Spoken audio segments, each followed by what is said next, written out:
The alarm sounded across the Earth Defense Station. Lieutenant Jake Morrison sat up straight in his chair. His eyes moved quickly to the screen in front of him. Something was coming through the communication system. It looked important. Lisa Grant worked at the communications desk. Her fingers moved fast across the buttons and switches. She looked worried. The signal was weak, but it was there. Someone was calling for help. "Commander, I have something here," Lisa said. Her voice was steady, but Jake could hear the concern in it. "It's a distress call. Coming from far away, about 4 light years from here." Jake stood up and walked over to her station. He looked at the screen. The signal was jumping up and down. It kept repeating every 30 seconds. The computer was trying to translate it, but having trouble. "Can you make it clearer?" Jake asked. Lisa nodded and pressed more buttons. The computer worked on the signal. After a few moments, a voice came through the speakers. It sounded scared and far away. "This is research vessel Harmony's Dream. We are under attack. Unknown ships are firing at us. We have 47 crew members. Please help us. Anyone who can hear this, please help." The message ended and then started again from the beginning. Jake felt his chest tighten. Someone out there needed help.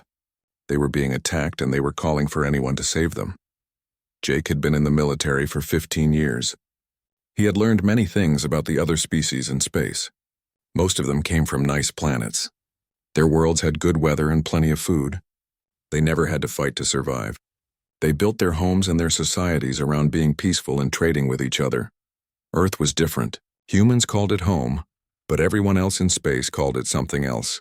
They called it a death world. Earth was a hard place to live. The weather could kill you. The animals could kill you. Even the plants could be dangerous. Humans had to fight every day just to survive. That made them different from almost everyone else in space. "Find out who that ship belongs to," Jake ordered. "And get me Admiral Hayes on the line right now." Carl Peters worked quickly at his station. He searched through all the information they had about ships in space. After a minute, he found it. "Sir, the ship is from the Velix people," Carl said. "They are part of the Cooperative Worlds Union. They are peaceful people. Their planet has low gravity, only 0.7 compared to Earth." Lisa turned around in her chair. "Commander, I am also seeing weapon signatures in that area. Multiple ships are firing. This is not just a small pirate attack. This is big." Before Jake could say anything, the main screen lit up. Admiral Patricia Hayes appeared on it. She was a tough woman with gray hair pulled back tight. Her eyes were sharp and serious. She had been in many battles before. "Commander Morrison, give me your report," she said. "Admiral, we received a distress call from a Velix research ship. They are under attack in the Kepler system. Multiple enemy ships. 47 crew members are in danger." The Admiral's face became hard. "How long ago was the message sent?" "About 3 hours ago, ma'am, based on what we can tell from the signal." 3 hours was a long time in space combat. The ship might already be destroyed. The crew might already be dead. But Jake knew what the Admiral would say next. He had worked with her long enough to know how she thought. He knew how all humans thought when someone called for help. "The Velix don't have military ships, do they?" the Admiral asked. "No, ma'am. The Cooperative Worlds Union has a small defense fleet, but nothing close to that area. Their nearest help is at least 2 weeks away." Admiral Hayes nodded slowly. "Then we go. Humanity might be new to this space community, but we made a promise when we joined. No one gets left behind, not while we can help them." She turned to talk to someone Jake could not see. "Alert the carrier group. I want the Independence Battle Group ready to leave in 30 minutes. Full weapons and supplies. And get me Captain Andrew Stone. He has been waiting for a real mission." Jake felt proud but also worried. The other species in space did not understand humans yet. To most of them, a distress call meant something sad had happened. It meant they would send messages of sympathy later. Their first thought was not to rush in and help. They would form committees and discuss what to do. That could take weeks, but humans were different. Humans came from a death world. When someone called for help, humans grabbed their weapons and ran toward the danger. They did not wait. They did not discuss. They acted. That was how you survived on Earth. That was what made humans different. The galaxy was about to learn something important. When you sent a distress call and humans heard it, they did not send sympathy messages. They sent warships. They sent soldiers. They sent everything they had. Across Earth's military stations, alarms started sounding. Soldiers ran to their posts. Pilots ran to their fighters. Ships that had been resting suddenly came alive with activity. The Independence was the biggest ship in the group. It could carry many fighters and had hundreds of Marines ready to fight. Around the Independence, other ships moved into position.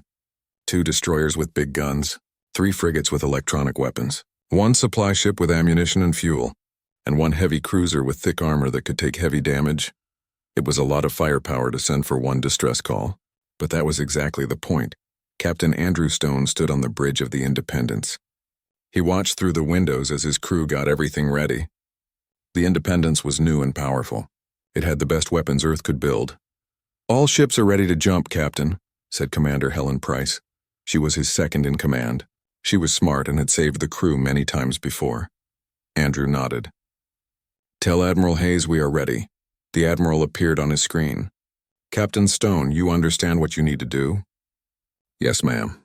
Go to Kepler, find the Velix ship, stop the attackers, save any survivors we can find. Rules for fighting: we can shoot anything that shoots at us or the Velix ship. We will try to identify unknown ships first, but if they attack us, we will destroy them." Admiral Hayes smiled just a little. "Good hunting, Captain. The galaxy is watching even if they don't know it yet. Show them what Earth does when someone asks for help." The screen went dark. Andrew turned to his pilot, Kevin Barnes. "All ships jump on my mark." 3, 2, 1 mark. Space twisted and bent. 8 human warships disappeared in a flash of light. They crossed 4 light years in an instant. The trip would take 6 hours at maximum speed. The engines were pushed as hard as they could safely go. Andrew spent the time learning everything he could about the Velix people. They were tall and thin with pale blue skin. They had big eyes that could see well in dim light. They had been traveling in space for over 1,000 years, much longer than humans. But they had never built weapons beyond simple defenses. They were scientists and artists. They valued knowledge and peace above everything else. The thought that someone would attack a Velix research ship made Andrew angry. They were harmless people just trying to learn about the universe. What kind of coward attacks scientists who cannot fight back? In the carrier's hangar bay, pilots checked their fighters. The Raptor-class fighters were fast and deadly. Each one had a pilot trained by Earth's best air forces. These were men and women who had learned to fly in Earth's dangerous atmosphere before going to space. Lieutenant Sophie Blake sat in her cockpit. Her call sign was Razor. She had fought in small battles before against pirates. But this was different. This was a rescue mission. This was the kind of thing that showed what humanity really stood for. "All pilots, this is Captain Stone," the voice came through her helmet. "In 5 hours we will arrive in a combat zone. We don't know how many enemy ships.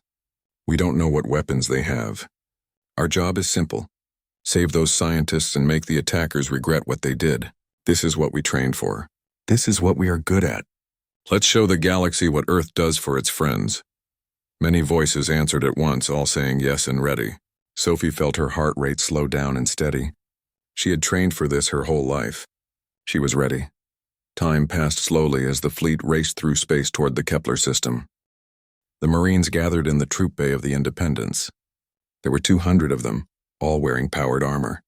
Master Sergeant Danny Cole stood at the front.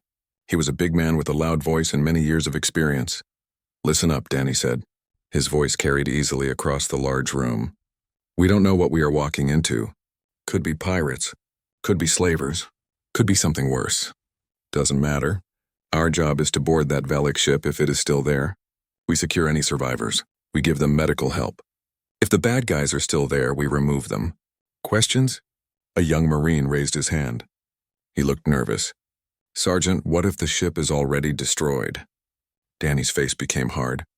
"Then we hunt down whoever did it, and we make sure they never do it again. We are humans. We don't leave our people behind. And we sure as hell don't let people who call for help die without an answer. That is not who we are." The Marines nodded. They came from all over Earth, different countries and different cultures, but they all understood the same basic truth. When someone needed help, you answered. It was that simple. Hours passed. The battle group raced through space.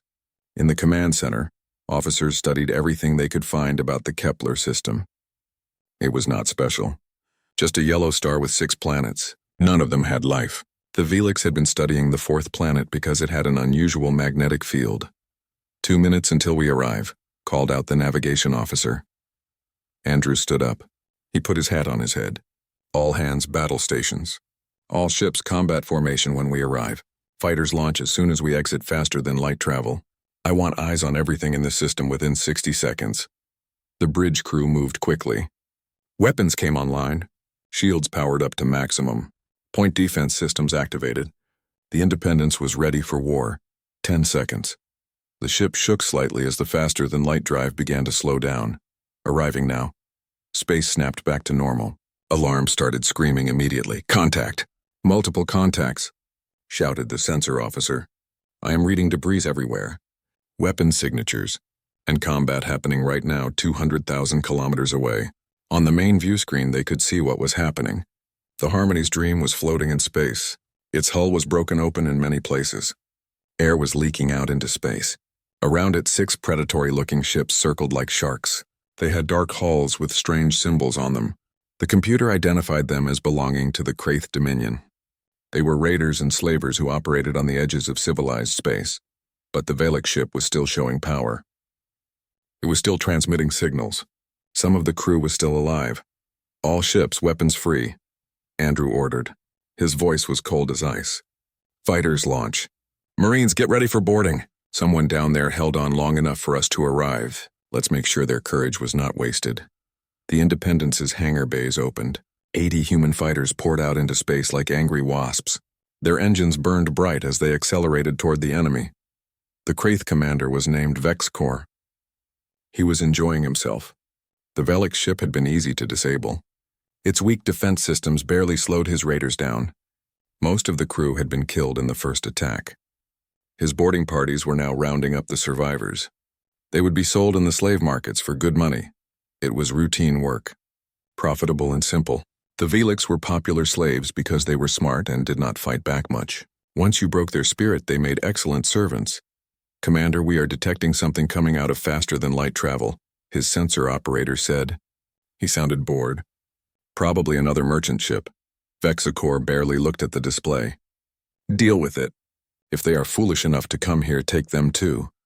The sensor operator's voice suddenly became high and worried. Commander, those are not merchants. I am counting 8 military ships. Unknown type. Before Vexcor could respond, his ship's warning system began screaming. The main view screen lit up with incoming targets. 80 small craft were moving at speeds that should have been impossible for anything with a living pilot inside. Evasive action. All ships, defensive formation, Vexcor shouted. His confidence disappeared. What fleet had responded? The Valaks did not have military ships.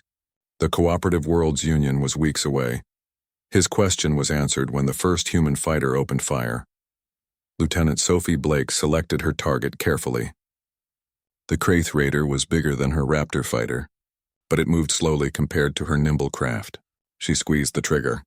Twin streams of armor-piercing rounds tore into the enemy ship's side. The Kraith used energy shields, but those shields were designed to stop laser weapons and plasma charges. Those were the standard weapons most species used. The shields were not designed to stop solid bullets moving at incredible speeds. The rounds punched straight through the shield. They tore through the ship's hull and into its vital systems. Fox 2, Fox 2, Sophie called out, launching 2 missiles. The missiles had computer brains that could react faster than any living being. They made tiny corrections to track their target. The Kraith ship tried to dodge, but it was far too slow. The missiles hit hard. The Raider's reactor failed. The ship exploded in a brilliant fireball that lit up the darkness of space. Splash 1, Sophie reported. She was already lining up her next target. That one is for the scientists. Around her, the rest of the fighter wing tore into the Kraith formation like wolves attacking sheep. The Raiders had faced combat before. They had fought other species and won. But they had never faced humans. Most species in space flew fighters using automated systems or remote pilots. They were not willing to risk their people in direct combat. The forces from high-speed turns would kill most aliens, but humans came from a high-gravity planet. They could withstand accelerations that would turn other species into paste. Human pilots flew their craft personally. They used reflexes that came from millions of years of hunting on the most dangerous planet in known space. The Kraith did not stand a chance. Vexcor watched in horror as another of his ships exploded. The unknown attackers moved like nothing he had ever seen. They danced through his defensive fire as if it was not even there. His weapons officers could not get a lock on them. The targeting computers could not predict the wild, aggressive maneuvers the enemy pilots performed. "Identify those ships," he shouted. "Who are they?" His communications officer looked up. Fear was clear in his eyes. "Sir, I am picking up identification signals. They are transmitting in standard galactic. The ships are from Earth." Earth. The name meant nothing to VexCorp. Some backwater species barely advanced enough for space travel, if he remembered correctly, but they were tearing apart his raiding party like it was made of paper. "All ships, retreat. Get us out of here now." A new set of alarms interrupted him. 6 massive energy signatures just appeared on his sensors. His computer identified them as railguns firing from the heavy cruiser named Vengeance. Captain Nancy Wright of the Vengeance smiled grimly as her main guns fired. Railguns were another human specialty, weapons that most of the galaxy considered primitive. Why use magnetically accelerated metal slugs when you had lasers and particle beams? The answer was simple. Because a slug of heavy metal moving at incredible speed did not care about shields or armor or any other defense. It simply erased whatever it hit. 3 of the railgun rounds found their targets. 2 Kraith Raiders ceased to exist, vaporized by the kinetic impact. The third lost its entire front section and began tumbling through space. Atmosphere and debris streamed from the massive wound.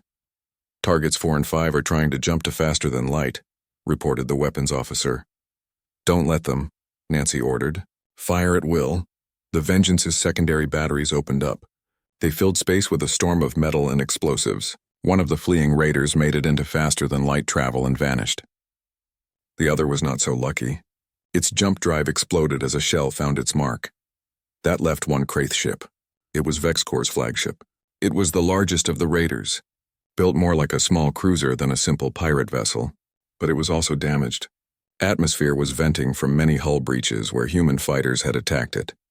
"This is Captain Andrew Stone of the United Nations ship Independence to the Kraith vessel. Power down your weapons and prepare to be boarded. Your crew will be detained and face trial for piracy and murder. You have 30 seconds to comply." VexCorp stared at the communication request on his screen. Trial? These humans wanted to take him prisoner? They wanted to subject him to their laws? The Kraith Dominion did not recognize anyone's authority but their own. He reached for the weapons console. He would go down fighting. But before he could press the button, his entire ship shuddered violently. Multiple impacts rang through the hull. He heard the distinctive sound of cutting torches melting through metal. "Boarding action," someone shouted. "They are cutting through the hull." The door to the bridge exploded inward. Smoke filled the room. Through the smoke came figures in heavy armor. Each one stood over 2 meters tall with their equipment. They moved with frightening speed. Their weapons tracked across the bridge with professional precision. Down. Everyone down now. VexCorp had faced many species in his years as a raider. He knew how to read body language. He knew how to tell if an opponent could be scared or negotiated with. Looking at these armored humans, at the cold efficiency with which they cleared his bridge, he understood something important. These beings were predators. Not pretend predators like himself who picked on the weak. These were apex predators.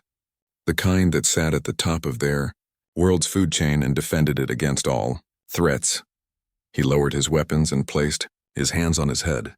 Master Sergeant Danny Cole kept his rifle trained on the alien commander while his Marines secured the rest of the bridge crew. The operation had taken less than 30 seconds from breach to control. "Bridge secure," he reported. 18 prisoners. No human casualties. "Copy that, Sergeant," came Captain Stone's voice through the radio. "The Velix ship is our priority. What is your status on boarding that vessel?" "Team 2 is breaching now, sir." "Stand by." 100 kilometers away, another group of Marines cut through the hull of the Harmony's Dream. The interior was a nightmare. Bodies floated in the corridors. Emergency lights flickered. The air was thin and toxic in many sections, but the Marines had trained for this. They had practiced ship-to-ship boarding in every possible environment. Corporal Linda Foster was the first through the breach. Her armor's sensors immediately picked up life signs. They were faint, but they were there. "We have got survivors," she called out. "Medical team, move forward." The Marines moved deeper into the ship, following the life signs. They found them in the engine room. 19 Velix crew members were huddled around a makeshift barrier. They had sealed themselves in when the raiders boarded. Somehow they had kept the power core running. They had kept their distress beacon active for the 3 hours it took help to arrive. One of the Velix was probably the captain based on her uniform. She looked up as the armored humans entered. She was tall and thin with pale blue skin and large eyes. Those eyes were filled with tears. In broken standard Galactic, she managed to speak. "You came. We called and you came." Linda removed her helmet, showing her face. She was crying too, but her voice was steady. "We came. You are safe now. We have got you." The Velix captain collapsed. The Marines caught her gently. Around them, more medics poured in. They set up field hospitals right there in the damaged engine room. The survivors would be stabilized and transferred to the Independence's medical bay. They would be given every resource Earth's advanced medicine could provide. Hours later, the rescued Velix crew members were safe aboard the Independence. Earth doctors worked alongside Velix medical staff to treat the survivors. The 19 rescued crew members were responding well to treatment. Their injuries were serious but manageable with human medical technology. The Velix captain's name was Selarin. She sat on a medical bed with her arm in a cast that helped it heal. She was talking with a young human doctor. She was asking questions about the treatment. Despite everything she had been through, her scientific mind was already at work trying to understand. Admiral Patricia Hayes entered the medical bay. She walked carefully toward Selarin. The Velix were not used to the intense presence of humans. Patricia did not want to overwhelm the captain. "Captain Selarin," Patricia said gently, "I am Admiral Patricia Hayes, commander of the Earth Defense Fleet. I wanted to check on your condition and speak with you if you feel up to it." Selarin looked up. Her large eyes studied the Admiral carefully. When she spoke, her standard Galactic was better now. She was not in shock anymore. "Admiral Hayes, your people saved us. I don't have words in any language to express our gratitude." Patricia pulled up a chair and sat down. It made her less tall and imposing. "You don't need to thank us, Captain. We did what anyone should do when they hear a distress call." "But not anyone did," Selarin said softly. "We sent our distress signal using every frequency we knew. Standard galactic channels, emergency bands, even old protocols. The Kraith jammed most of them, but some got through. We know they did because we monitored the relay network. Our signal reached at least 15 different species within range." Patricia felt her jaw tighten. "And none of them responded?" "The Velix Council sent us a message expressing their grief. They promised to memorialize our sacrifice. The Union's diplomatic corps filed a formal protest with the Kraith Dominion. 3 species sent condolence messages to our families." Selarin's voice sounded hollow and empty, but no one came. No one even started moving toward us. The standard response time for a rescue mission is 2 to 3 weeks. That is assuming the Council approves the action. 2 to 3 weeks, Patricia repeated. Her voice was hard. "By which time you would all be dead or enslaved." "Yes." Most species consider a distress call to be a notification of tragedy, not a request for immediate aid. The idea of rushing to help, of putting your own people at risk for strangers, it is not how most of the galaxy thinks. Selarin looked directly at Patricia. "But you did. You heard our call and sent an entire battle group within 30 minutes. You crossed 4 light years in 6 hours. Why?" Patricia was quiet for a moment. She thought about her answer. "Where we come from, Captain, there is a saying. No one gets left behind. It is more than just words to us. It is a basic part of who we are." "Because you come from a death world," Selarin said. It was not a question. "Yes. Earth taught us that survival means working together. It taught us that when someone calls for help, you answer immediately, because waiting means death. We evolved in an environment where everything was trying to kill us. Natural disasters could wipe out entire communities. Predators hunted in packs. Prey had to band together to survive." Patricia smiled slightly. "It made us aggressive, yes, but it also made us protective of those we consider ours. And the moment you called for help, Captain, you became ours." Tears were flowing down Selarin's face. "The galaxy thinks humans are dangerous. They whisper about your death world mentality, about how quickly you mobilize for war, about your excessive military spending, about your refusal to disarm to standard levels. They fear you." "I know," Patricia said. "They are fools," Selarin said firmly. "Humans are not dangerous. Humans are what I wish my people could be, what I wish the entire galaxy could be. You are not soldiers because you love war. You are soldiers because you love peace enough to fight for it." A soft sound interrupted them. Patricia touched her communication device. "Hayes here." Admiral, this is Captain Stone. We have finished questioning the Kraith prisoners. You are going to want to hear this. On my way. Patricia stood up. Rest, Captain Solarin. We will talk more later. And for what it is worth, I think the Velix are exactly what they should be. The galaxy needs scientists and explorers, but it also needs people willing to stand between the explorers and the dark. That is what humans do. In the holding cells, the captured Kraith raiders sat in cells designed for human criminals. The cells were far too comfortable for them. They were built to standards set by Earth's human rights conventions. The prisoners had food, water, and medical care. They would receive fair trials under galactic law. Vexicor sat alone in his cell. His expression showed confusion and anger. When Patricia entered with Captain Stone, the alien looked up. I want to speak with the human commander, Vexicor said in heavily accented standard galactic. I am Admiral Hayes. I command all human forces in this sector. What do you want? To understand, Vexicor said. We monitored your communications. We know your Navy received the Velix distress call at the same time as many other species. We know you were farther away than at least 5 other potential responders. Yet you came first and you came in force. Why? Patricia studied the alien raider. Because they needed help. But they are not your species, not your allies. The Velix have no trade agreements with Earth, no military partnerships. You don't owe them anything. Why risk your lives and your ships for strangers? Because that is what decent people do, Patricia said simply. We heard someone calling for help and we answered. It is that simple. It is not simple, Vexicor insisted. It is insane. You mobilized a fleet that cost billions of your currency. You risked hundreds of lives, all for 19 aliens you had never met. Your fighter pilots flew into combat against unknown enemies with unknown capabilities. Your Marines boarded hostile vessels that could have been death traps. For what? For strangers who can't offer you anything in return? Captain Stone spoke up. You are thinking like a raider, Vexicor. Like someone who only sees value in terms of profit and loss. Humans don't work that way. Those scientists were doing exactly what we do. Exploring the galaxy, trying to learn and understand. They were harmless people making the universe a better place. And you attacked them. They were prey, Vexicor said.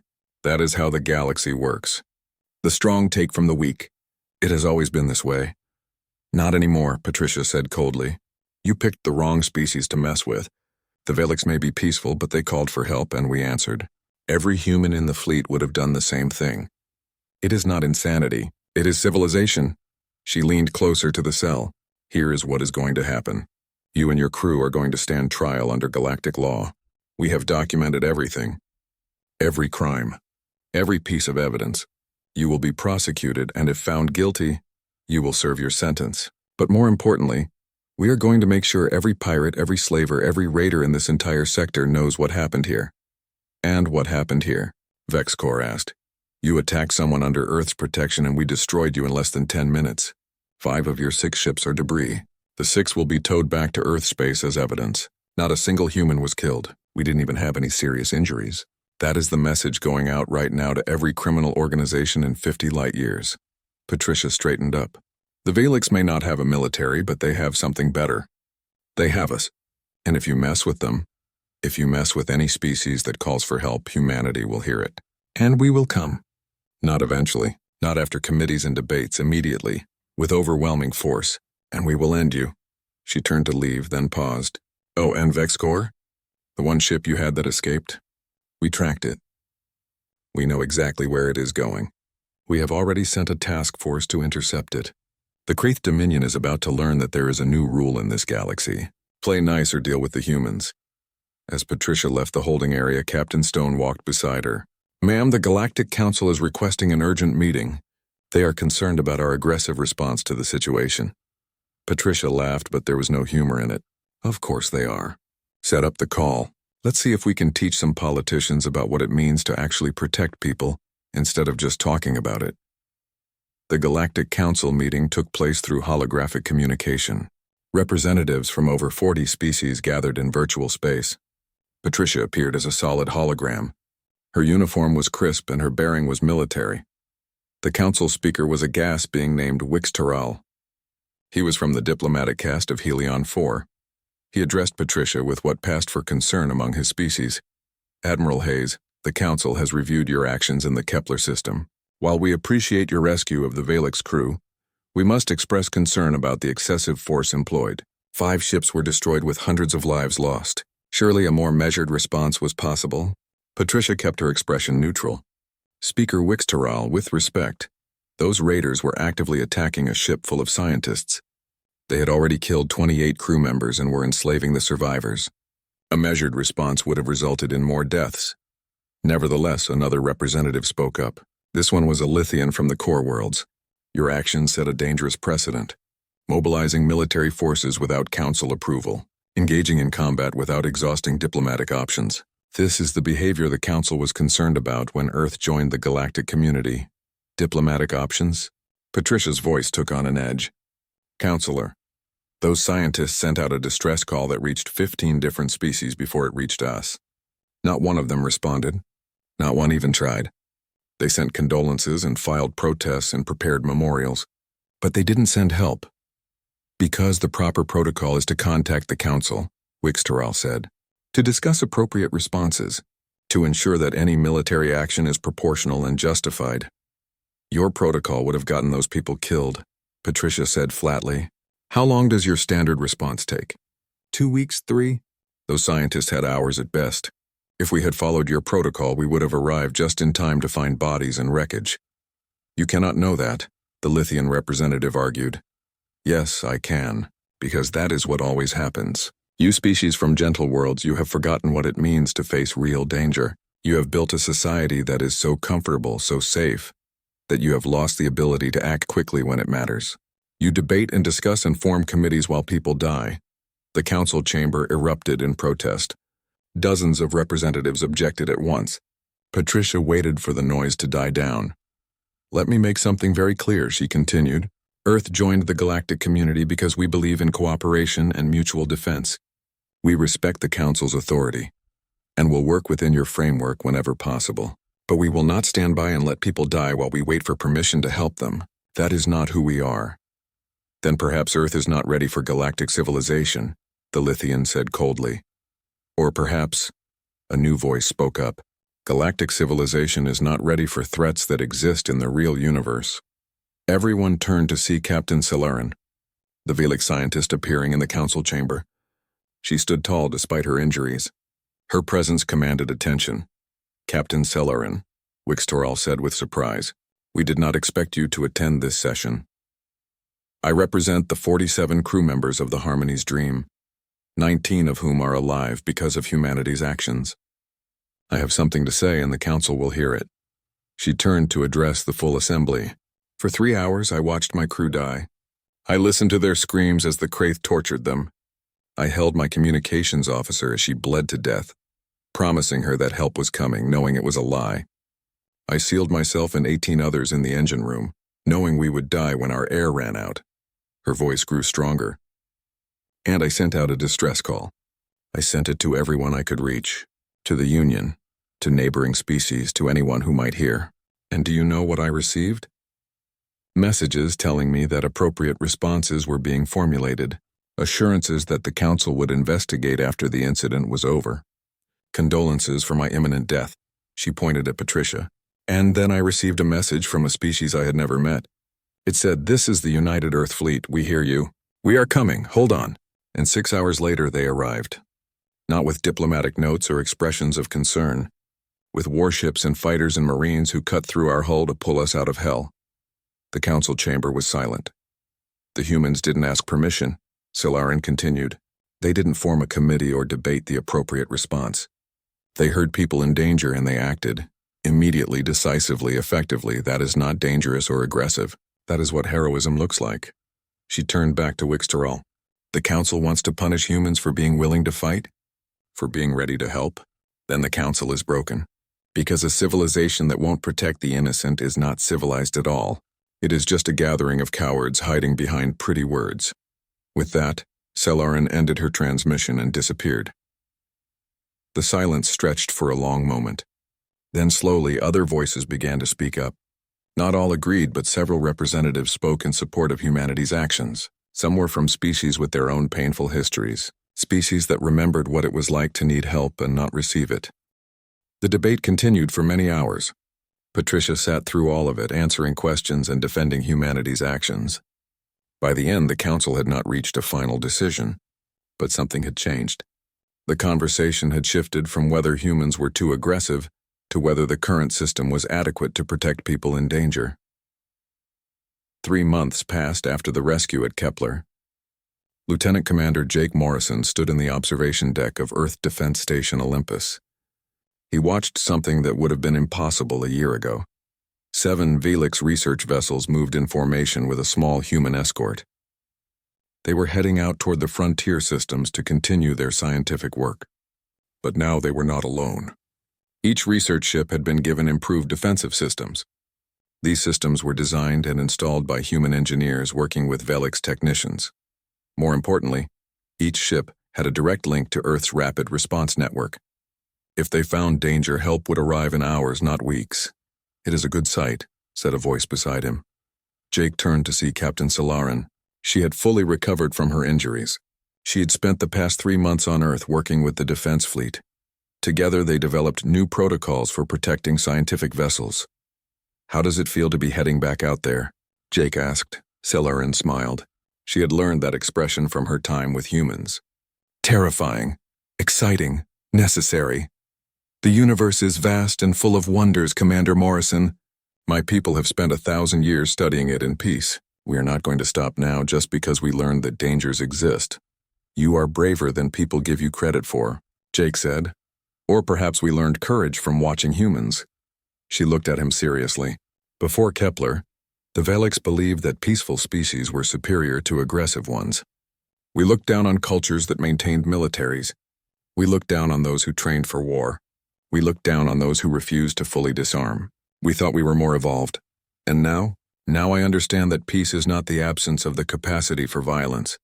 It is the choice to not use that capacity except when necessary. Humans could conquer half the galaxy if they wanted to. Your military technology is decades ahead of most species. Your soldiers are more effective than any others, but you don't conquer. You protect." She gestured to the departing ships. "Every one of those vessels has a crew that volunteered to go back out into space, despite what happened to us. Do you know why? Because they know that if something goes wrong, humans will come. That knowledge, that certainty, it changes everything." Jake's communication device chimed. "Commander Morrison, you have an incoming call from Admiral Hayes." "Put her through." The Admiral's face appeared on the nearby screen. "Commander, we have received new intelligence from our patrol in Sector 7. The Kraith Dominion has collapsed. Internal power struggles have torn them apart. Several of their member clans have surrendered to galactic authorities." "That is good news, ma'am," Jake said. "It gets better. The Galactic Council has officially requested that Earth establish permanent patrol routes through the frontier sectors. They want us to provide rapid response coverage for scientific vessels, merchant ships, and colonists. It is essentially recognition that our approach works." Solarin spoke up. "Admiral, this is Solarin. Does this mean humans will be patrolling Velix space?" "If your government approves, yes. We have been invited, not imposing ourselves. But Captain, I think you will find that a lot of species are going to request human protection now. Word has spread about what happened at Kepler. Pirates and raiders throughout this entire region have gone quiet. Several criminal organizations have simply disbanded. Because they are afraid of humans," Jake said. "Because they are afraid of humans who answer distress calls," Patricia corrected. "That is the key difference. We are not out there looking for fights. We are out there making sure people can explore and trade and live without fear. That is a very different kind of power." After the call ended, Jake and Solarin stood in comfortable silence watching the stars. Finally, the Velix captain spoke. "You know, there is something ironic about all of this. For centuries, the galaxy has classified planets like Earth as death worlds, as if they were mistakes in the design of life. We thought species from gentle worlds represented the proper path of evolution. And now?" Jake asked. "Now I think perhaps death worlds exist for a reason. Perhaps the universe needs species that evolved fighting for survival every single day. Species that learned to band together against impossible odds. Species that developed weapons not for conquest but for protection. Species that when they hear a cry for help respond with overwhelming force, not because they want war, but because they want to ensure peace." She turned to face him directly. "The galaxy needs gentle species like the Velix who push the boundaries of knowledge and seek to understand the cosmos. But it also needs humans. It needs Deathworlders who remember that civilization is precious and fragile. who are willing to stand between the dark and the light. That is a heavy burden, Jake said quietly. Perhaps, but I have watched humans carry it, and I have never seen a people more suited for the task. She smiled again. Besides, you don't carry it alone anymore. The Valix Council has authorized the formation of our first defense force, trained by human advisors. We are not abandoning our peaceful nature, but we are learning that peace requires strength. Over the next year, change rippled across the galaxy. Species that had never maintained militaries began establishing defense forces. They were trained by human instructors. The Galactic Council revised its emergency response protocols. Response times were cut from weeks to days. Patrol routes were established through dangerous sectors. Human ships formed the backbone of the rapid response network. Pirates and raiders found their hunting grounds increasingly hostile. The old way of attacking easy targets had changed. Now every attack risked bringing down human warships. No criminal wanted that attention. But the most significant change was in how people thought. The galaxy had operated under the assumption that advancement meant moving away from violence. That true civilization required complete pacifism. Humanity challenged that assumption. They demonstrated that the capacity for violence, held in check by strict morality and used only to protect others, was not barbaric. It was noble. Captain Andrew Stone was now Admiral Stone. He was given command of the Frontier Patrol Forces. He stood in the new headquarters on the border of civilized space. His office wall held a plaque. It was a gift from the rescued crew of the Harmony's Dream. It was written in both standard Galactic and English. It read simply, "To the humans of Earth. You taught us that strength without compassion is tyranny, but compassion without strength is merely good intentions. Thank you for showing us the balance." Andrew touched the plaque gently. In the months since Kepler, he had overseen 17 rescue operations. He had prevented 9 pirate attacks.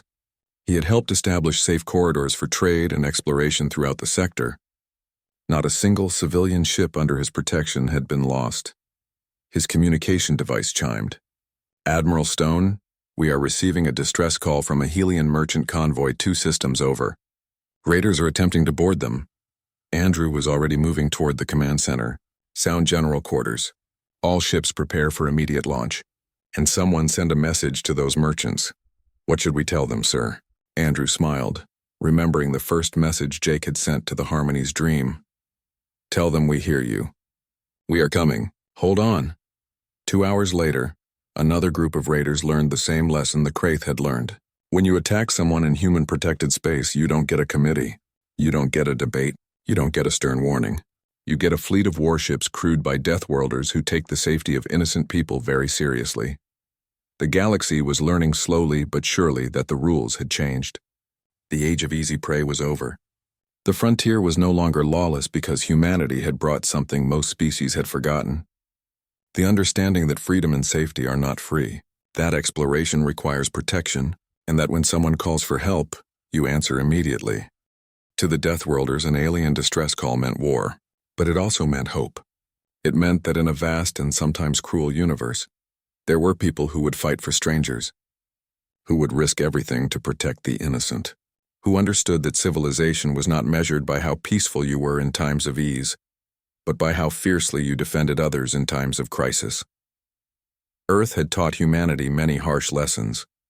It made them tough, aggressive, and quick to respond to danger, but it also taught them the most important lesson of all.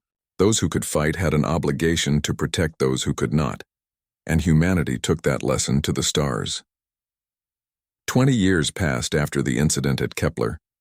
A young Valix student named Kellerick stood in the Galactic History Museum. She was studying an exhibit about the early days of human integration into galactic society. The main piece was a holographic recreation of the Battle of Kepler. It showed human fighters tearing through the Kraith Raider formation with incredible speed and precision. "Teacher," Kellerick asked the elderly Valix historian leading the field trip, "why do they call humans Deathworlders? Is it meant to be an insult?" The old Valix smiled. "Once, perhaps, but not anymore. Now it is a term of respect, even affection. Humans come from a world that tried to kill them at every turn. They survived by becoming the most effective protectors in the galaxy. When you are lost in space, when raiders attack your ship, when disaster strikes, There is no species you would rather have coming to help you than the Deathworlders. Because they are scary, because they are brave, because they are loyal, because they understand in a way most of us don't what it means to fight for something bigger than yourself. The historian pointed to words carved into the wall beside the exhibit. It read, "They answered, 'That is what humans do,'" the teacher continued. "They answer. And that is why, even though humans make some people nervous with their military might and their aggressive culture, every species in the galaxy sleeps a little better knowing they are out there keeping watch." Kellerix looked back at the hologram. She watched the human ships race to the rescue of the doomed Valix vessel. "I want to be like them when I grow up."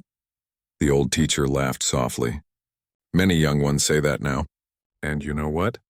Some of them make it. The human defense academies accept students from all over the galaxy now. They will teach you to be strong, to be fast, to be deadly when you need to be. But most importantly, they will teach you to be the kind of person who hears someone call for help and answers without hesitation." The student looked up with determination in her eyes. "Then that is what I will do."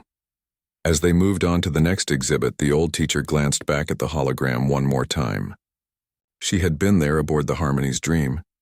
She had been one of the 19 survivors pulled from that damaged engine room by human Marines. She remembered the fear, the despair, the certainty of death. And she remembered the sound of cutting torches, the sight of armored figures coming through the smoke. The voice saying, "We have got you." She touched the badge on her uniform. It was the symbol of the Valix Human Cooperative Defense Initiative. For 20 years, she had dedicated her life to ensuring that what happened to her crew never happened to anyone else. And she had done it alongside humans, learning from them, teaching them in turn, building something new. The galaxy was vast and full of dangers, but it was also full of friends, allies, and protectors. And at the front of those protectors were the Deathworlders, the humans from Earth who had taught the galaxy a simple but important truth. When someone calls for help, you answer, always, immediately, with everything you have, because that is what heroes do. In a command center on the edge of explored space, Commander Greg Palmer monitored the sensor readings. He was young for his position, only 32 years old. But he had proven himself in a dozen rescue operations over the past 5 years. His sensor operator called out, "Commander, I am picking up a faint signal. It looks like a distress beacon, very old model, coming from the outer rim region." Greg stood up immediately. "Can you identify the source?" "Working on it, sir. The signal is weak and intermittent." "Wait, I have got something. It is a colony ship. Looks like it belongs to the Tarlaxian Confederation. They are reporting engine failure and life support problems. Approximately 200 colonists on board. How far out are they?" 6 light years, sir." "In an unpatrolled sector?" Greg did not hesitate. "Sound the alert. Get the Washington battle group ready for immediate deployment. And send a message to that colony ship." "What should I tell them, Commander?" Greg smiled. It was the same smile that every human commander had worn for the past 20 years when they received a distress call. "Tell them we hear you. We are coming. Hold on." 30 minutes later, 5 human warships jumped to faster than light travel. They raced toward the stranded colony ship. On board the colony ship, a Tarlaxian captain named Velmora received the message. She had never met a human before. She had only heard stories. She turned to her crew, many of whom were injured or sick from the failing life support. "Help is coming," she said. "The humans are coming." One of her crew members looked up weakly. "Will they really come for us?" "We are not allies. We have no agreement with Earth." Velmora looked at the message on her screen again. Those simple words, "We hear you. We are coming. Hold on." "Yes," she said with certainty. "They will come. That is what humans do." 5 hours later, the human fleet arrived. They brought medical teams, repair equipment, and supplies. They stabilized the colony ship and towed it to the nearest safe port. Not a single colonist was lost. Velmora stood on the bridge of the Washington speaking with Commander Palmer. "Why?" she asked. "Why do you do this?" "We cannot repay you. We offer you nothing." Greg looked at her with genuine confusion. "You called for help. That is all the reason we need. But we are strangers." "Not anymore," Greg said simply. "The moment you sent that distress call, you became our responsibility. That is how it works. That is how it has always worked for humans. And now that we are out here in space, that is how it works for everyone." Velamora felt tears on her face. The galaxy is lucky to have humans. The galaxy is lucky to have all of us, Greg corrected gently. You Tarlaxians are colonists, pushing the boundaries of civilization. The Velex are scientists seeking knowledge. The Helians are traders connecting different worlds. Every species has their role. Ours is to make sure you can all do your job safely, to stand watch, to answer when you call. Back on Earth, in a small classroom, a teacher was explaining galactic history to a group of children. One child raised her hand. Teacher, why did we go to space? Why did we leave Earth? The teacher smiled. That is a good question.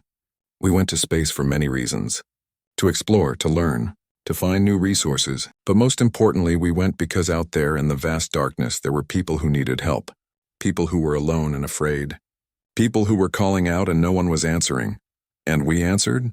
The child asked. We answered. And we still answer. Every single day. That is what makes us human. Not our strength or our technology or our ships, but our willingness to help. Our refusal to leave anyone behind. Our understanding that we are all in this together. The child thought about this. Is that why people call us Deathworlders? Yes, but not because we are scary or dangerous. Because we come from a world that taught us to be strong so we could protect the weak, to be brave so we could stand between danger and those who cannot defend themselves. Earth made us who we are, and who we are is exactly what the galaxy needed. On a frontier station, in a patrol ship, in a rescue vessel racing toward a distress call, humans stood watch. They monitored communications ready to spring into action at a moment's notice. They trained constantly, preparing for the day when someone would need them. And when that call came, as it always did, they responded without hesitation. Without debate, without concern for cost or risk or reward, they responded because that was what humans did, what they had always done, what they would always do. The galaxy had learned this lesson well over the past 20 years, learned that the Deathworlders were not monsters or conquerors. They were guardians, protectors, heroes who answered the call. And as long as there were humans in space, as long as Earth's children walked among the stars, no distress call would go unanswered. No plea for help would be ignored. No one would be left behind. That was the promise humanity made when they joined the galactic community. A promise written not in words but in actions. In rescue missions and patrol routes and rapid response fleets, it was a promise that had changed the galaxy forever. Made it safer, made it better, made it a place where exploration was possible because protection was guaranteed. And it all started with a simple distress call, a desperate plea from a Velix research ship called Harmony's Dream, a call that reached Earth and changed everything. Because to the Deathworlders, an alien distress call did not mean tragedy or loss or regret. It meant war. Swift and overwhelming and righteous, it meant hope. Immediate and certain and unwavering. It meant that no matter how dark the void, no matter how distant the stars, no matter how desperate the situation, help was coming. The humans were coming. And they would not stop until everyone was safe.